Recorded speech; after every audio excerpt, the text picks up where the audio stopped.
In a village nestled among rolling hills, the drums beat for a wedding. Adana arrived, her heart a hopeful song, ready to marry Kola, the finest man in the village. But as she stepped into the village square, a hush fell. The people looked not at her radiant smile or the vibrant colors of her beads, but at the single, dark birthmark that curved like a crescent moon on her cheek.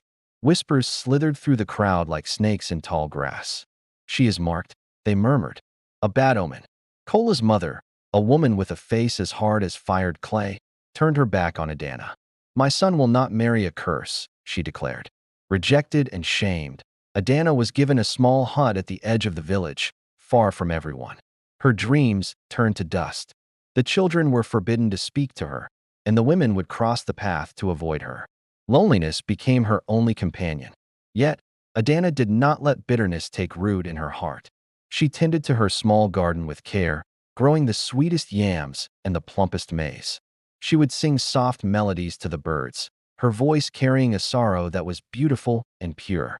She held on to the hope that one day, they would see the person she was, not just the mark she carried. One season, a terrible sickness swept through the village. The local healers' remedies failed. People grew weak, and the laughter of children faded. Desperate, the village elder remembered a legend, a rare, shimmering herb that grew only in the deepest part of the shadow forest, a place everyone feared. It was said to cure any ailment. But who would dare to venture into a place of such danger?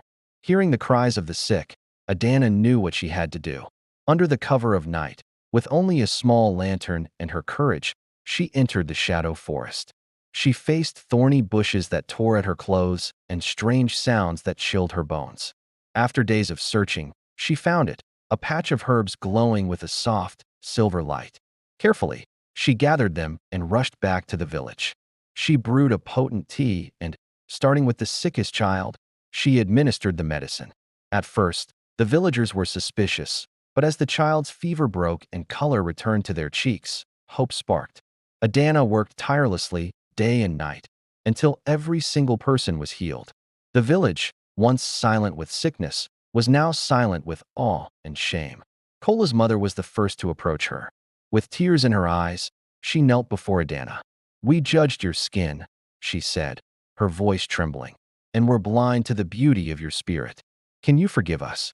The village celebrated Adana not as an outcast, but as their savior. The drums that had once fallen silent at her arrival now beat in her honor. She and Kola were married, and the crescent moon on her cheek was no longer seen as a curse, but as a mark of a queen, a symbol of resilience and a heart full of grace. Her story became a lesson, a reminder that true worth is not found on the surface, but in the depths of one's character. Thank you for watching. If you enjoyed this story, please like and subscribe for more tales from the heart of Africa.